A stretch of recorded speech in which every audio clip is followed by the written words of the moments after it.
অসম অৰুণাচল সীমান্তৰ অতি ভিতৰুৱা আৰু পিছপৰা এখন গাঁও।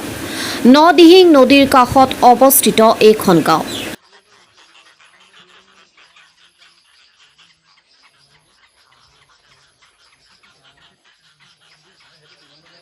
তিনিচুকীয়া জিলাৰ কাকোপথাৰৰ শদিয়া বিধানসভা সমষ্টিৰ অন্তৰ্গত দিৰাক পুৰণি চুমনি নাইবা বান্দৰখাটি নামৰ এইখন বিশেষ গাঁও। বছৰ বছৰ ধৰি গাঁওখনৰ ওখ গছসমূহত বাঁহ সাজি বাস কৰি আহিছে বিলুপ্তপ্ৰায় শামুক ভঙা চৰাই। লগতে দেখিবলৈ পোৱা যায় বিৰল প্ৰজাতিৰ বিভিন্ন প্ৰজাতিৰ পক্ষী আৰু পৰিভ্ৰমী চৰাই। গাঁওখনৰ বহুকেইটা পৰিয়ালৰ ঘৰৰ সীমাত থকা শিমলু, চটিয়না ইত্যাদি ওখ ওখ গছসমূহত বছৰ বছৰ ধৰি বংশবৃদ্ধি কৰি বাস কৰি আহিছে বিলুপ্তপ্ৰায় শামুক ভঙা চৰাইসমূহ। গাঁওখনৰ প্ৰকৃতিপ্ৰেমী লোকসকলে বছৰ বছৰ ধৰি এক প্ৰকাৰে সংৰক্ষণ কৰি আহিছে এইসমূহ শামুক ভঙা চৰাই। ইতিমধ্যে প্ৰকৃতিপ্ৰেমী স্বেচ্ছাসেৱী সংগঠনৰ লোক আৰু বন বিভাগৰ লোক উপস্থিত হৈছে এইখন গাঁৱত। আৰম্ভ কৰিছে গাঁওখনৰ এইসমূহ প্ৰাকৃতিক সম্পদ সংৰক্ষণৰ ব্যৱস্থা কৰাৰ প্ৰক্ৰিয়া।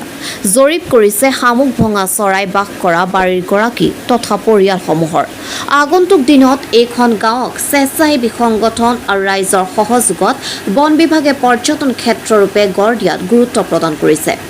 অৰ্থনৈতিকভাৱে অতি পিছপৰা এইখন গাঁৱক যদি চৰকাৰ তথা পৰ্যটন বিভাগ আৰু বন বিভাগে গুৰুত্ব দি পৰ্যটন ক্ষেত্ৰ হিচাপে গঢ়ি তোলে তেন্তে নিশ্চয়কৈ গাঁওখনৰ লোকৰ লগতে নিবনুৱা যুৱক যুৱতীসকল স্বাৱলম্বী হ'ব। জাকে জাকে বাস লৰাৰ লগতে যিহেতু আমাৰ এখন গাঁৱত আমি যিহেতু এখন বেম্বু পাৰ্ক এখন মানে টুৰিজিয়ামলৈ আমি ৰূপান্তৰিত কৰিব বিচাৰিছোঁ আৰু সেই টুৰিজিয়ামলৈ মানে ৰূপান্তৰিত কৰিবলৈ যাওঁতে যিখিনি চৰাইৰে এতিয়া হাজাৰ হাজাৰ চৰাইৰ বাহ লৈছে আচলতে আমাৰ গাঁওখনৰ লগতে আমাৰ এই অঞ্চলটো এটা শুভ লক্ষণ।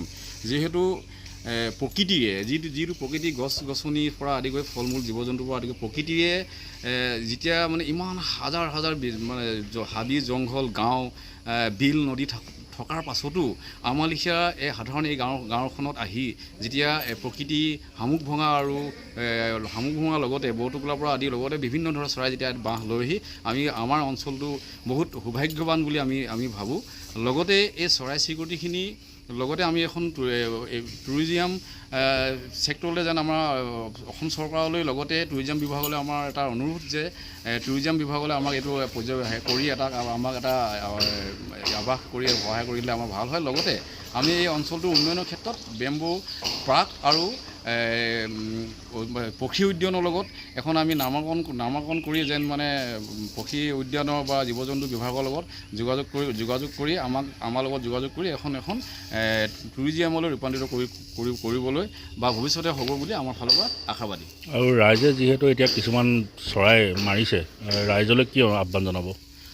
ৰাইজলৈ মানে আমি ধৰি লওক চাওক যিখিনি মানুহে ভুলৰ ক্ৰমে চৰাই চিৰিকটিখিনি মাৰি আছিল আৰু যিখিনি আচলতে তেখেতলোকে আজি যে এইখিনিত পশু পক্ষীৰ পৰাই যে আমাৰ গোটেই এখন গাঁও শুৱনি এখন ঘৰ শুৱনি হাঁহ কুকুৰাৰ পৰা আদি কৰি ছাগলী গৰু ছাগলীলৈকে এইখিনি আচলতে কি নুবুজাৰ কাৰণে আমাৰ গাঁৱৰ কেইজনমান যুৱকে এই চৰাইখিনি মাৰিছিল আৰু সেইকাৰণে এতিয়া তেখেতলোকক আমাৰ ফালৰ পৰা বা বিশেষ আমাৰ সংস্থাৰ ফালৰ পৰা মোৰ ফালৰ পৰা তেখেতলোকক মানে আজি বুজাই দিয়া হৈছে যে কি পক্ষীখিনি তেখেতলোকে আজি মানে আৰু তেনেকুৱা ধৰণকে নেমাৰে আৰু মৰাৰ পৰা বিৰত থাকিবৰ কাৰণে আৰু তেখেতলোকক আৰু মানে যিমানখিনি আমাৰ তাত দৰিক চৰাই আছে এতিয়া দৰিক চৰাই আহিবলৈ হ'ল শিহু আছে ভাটৌ চৰাই আছে পৰা আদি কৰি পহু আছে শহাপহু আছে গোটেইখিনি যেন আমি এতিয়া সংৰক্ষণ কৰিবৰ বাবে তেখেতলোকক আমাৰ ফালৰ পৰা এটা অনুৰোধ জনোৱা হৈছে বা আমি তেখেতলোকক প্ৰচেষ্টা চলাই থকা আছে।